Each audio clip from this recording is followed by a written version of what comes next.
Hi guys, it's me, Jack. I'm talking to you today because this is a very special day for me. This is the 1 year anniversary of what is probably one of the darkest moments in my life.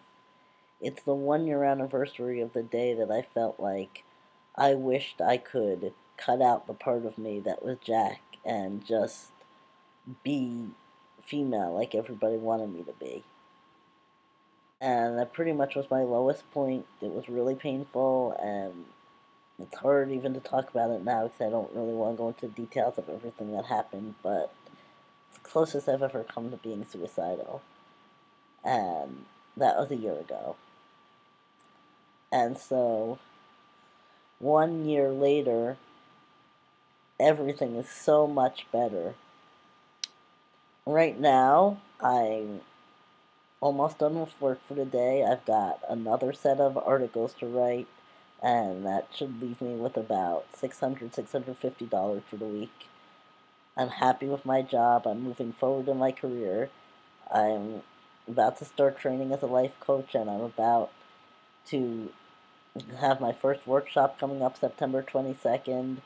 I've been working on public speaking for a year and an advocate for the transgender community. I was just on the radio yesterday talking about Asperger's syndrome and job hunting because I'm an advocate for the Asperger's community as well.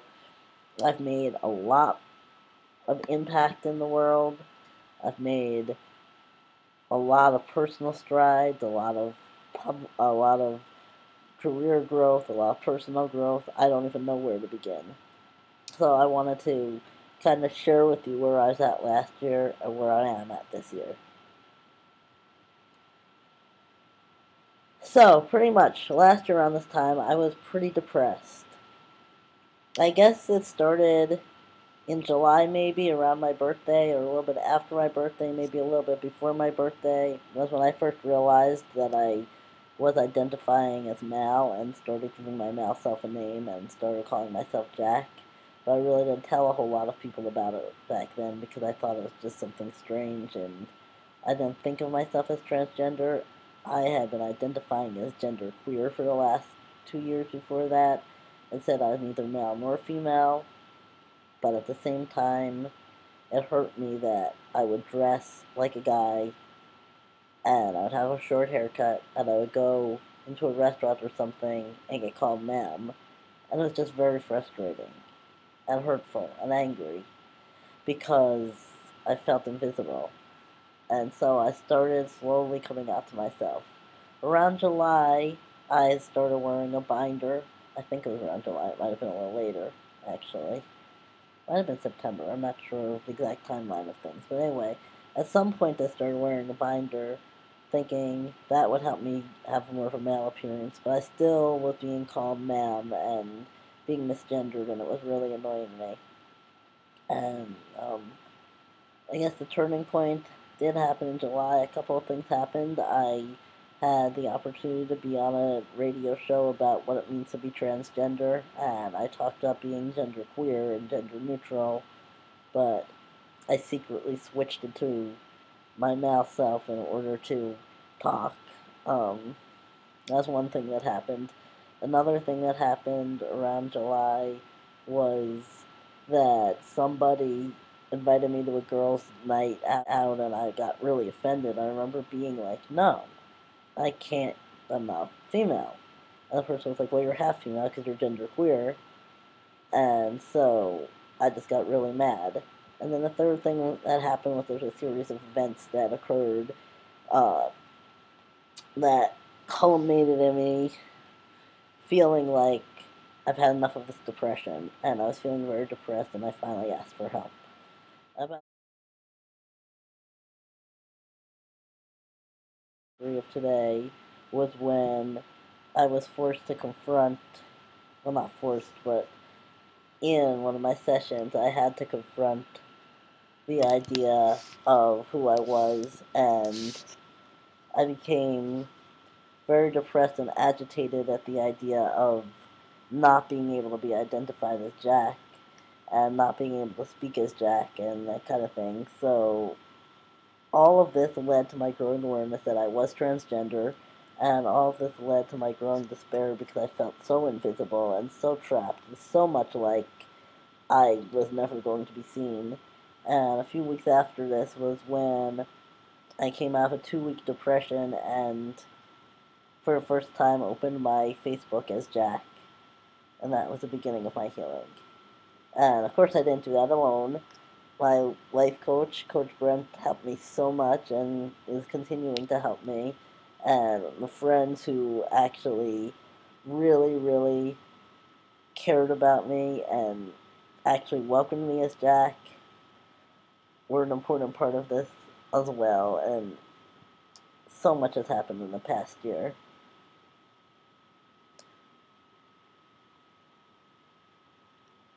But like I said, last year I was pretty close to suicidal. I was pretty close to not being able to function in this world. And I'm just really glad that it never went past the thought stage. For a long time, I didn't want to qualify myself as suicidal because I didn't know how to describe it. I had to cite these feelings like, I wish that the part of me that's male could just die and be out of pain. And then I could be female like everyone wants me to be, and I'd be so much happier because that's what everyone wants, but a big part of me would be dead. And I knew I couldn't do that because I knew I couldn't kill this part of myself without killing all of myself. And so that's pretty much what saved my life. The reason I'm making this video today isn't so much to talk about that, although that's part of what I want to talk about. I just wanted to encourage anybody who's out there who's struggling because they think they're trans and they're alone, and to repeat what I always say, which is you're only as alone as you think you are. When I came out for the first time, and I was holding my breath and expecting everybody to reject me, and that didn't happen. And some of my friends were just like, cool, welcome, and that made all the difference. I'm not going to say that this year has been easy per se, because it hasn't. It takes hard work once you've been depressed to become undepressed. Um, I worked really hard with my life coach. I've worked really hard at therapy. And yeah, there have been some losses. Somebody who I thought was a really close friend for life totally rejected me, said that I wasn't really transgender, said that I was just faking, and that I was just mentally ill, and that they didn't want to deal with me not knowing who I was, and they rejected me, and that hurt a lot.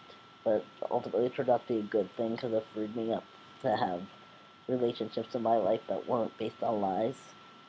Um, Other friends have been lost along the way. There were some people who just drifted away because the more I became positive, the less interest they had in me. I found I didn't have as much in common with some people.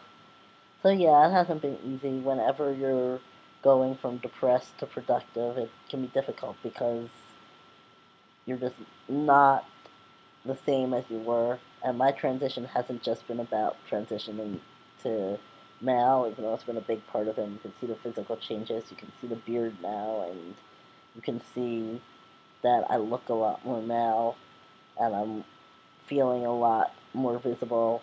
I can even hear my voice is starting to change a little bit, and I can't wait to see how it keeps changing. It's gonna be 6 months on hormones in October, yeah. But what was I saying? Um, for me, the transition, hey Ernie, is not just about transitioning my gender, and it never has been. It's been about transitioning from the life of what I would call an addict to a healthy life. Even though I wasn't addicted to drugs and alcohol, I centered my life around avoiding the pain of my gender identity and my feelings of invisibility, and so I was addicted to acting out anger and depression and to getting into relationships with people who would help me to continue to feel invisible, and all that unhealthy stuff was not good for me. And so this has been a transition and continues to be a transition in which I'm moving from that life that's centered around feeling invisible and desperately wanting others' approval to a life that's based on my self-esteem, my happiness, and my joy. And it's been an amazing year. In the past year, I've, like I said, my living situation has changed, and I'm not living with that roommate who doesn't want to see me anymore. I'm living by myself and enjoying every minute of it. Looking forward to when I meet my partner, but I know that'll come at the right time. I'm transitioning careers. I'm still doing the freelance writing and enjoying that, but I'm also becoming a public speaker and a motivational coach for the transgender and Asperger's community. I found my purpose. I'm happy. I'm excited. I'm moving forward every day. I'm financially, things are better. Relationship-wise, things are better. Emotionally, things are better. I hang out with my friends. I have fun. I go out and eat sometimes just for the fun of it. I'm enjoying life a lot more. So, like I said, if you're transgender and you think you can't come out, you can. Take that first step. There are always people who are going to support you along the way, and there are too many here to thank. Too many people who have supported me for me to ever thank all of them. But if anyone needs any support, I'm here. Other people who have made this journey are here. You're never alone. Never. And things can not only get better, but they can get to the point where you turn around and you look at your life and you go, did I really feel that way? And I look back, and at the time, I knew I was depressed. I didn't realize how serious it was. But I look at my life now, and I look at my life then, and I'm like, in a year, I have become a different person. Not in terms of the gender, because that's always who I was. I just hid it from myself and from everybody for a really long time. But in terms of my life, it's been an amazing year of transition. Everything has changed now, and I have so much hope and so much optimism. I have so much love to give, and I am looking forward so much to serving the transgender community and serving the Asperger's community. Totally self-accepting, for the most part now. Nothing is ever perfect. Nobody is ever perfect. But it's like I had all these gifts waiting just below the surface, and instead of being somebody who is unconsciously acting out on anger that I'm not even aware of, I'm acting with love and joy and pride in who I am now, and that was something that if you told me a year ago, I wouldn't have believed it. I wouldn't have ever thought that my life could be this good, because really asking for help was kind of a desperate act for me. It was kind of like the last straw, like, I can't feel this way anymore. I need to do something because I want to keep living. And I know that some of you out there are feeling that way now, and some of you may be thinking it's always going to be this way. And I can't emphasize enough that it's not. That with a little bit of work and with reaching out and with finding support, your life and your feelings and your emotions and your mental health can totally and completely change. And there's just so much to be grateful for in this world of ours. So I just want to thank you all for listening, and I want to encourage anybody who's suicidal to please keep on, don't give up. I'm going to post some numbers at the end of this video that you can call if you want some help. And you're all welcome always to PM me as well. I can't be at the computer 24 hours a day, but I do answer as soon as possible, and I try to answer emails within 24 to 48 hours. So I'm always here. And I hope that you all will be here to celebrate my 2nd anniversary next year. And I love you all. See you later.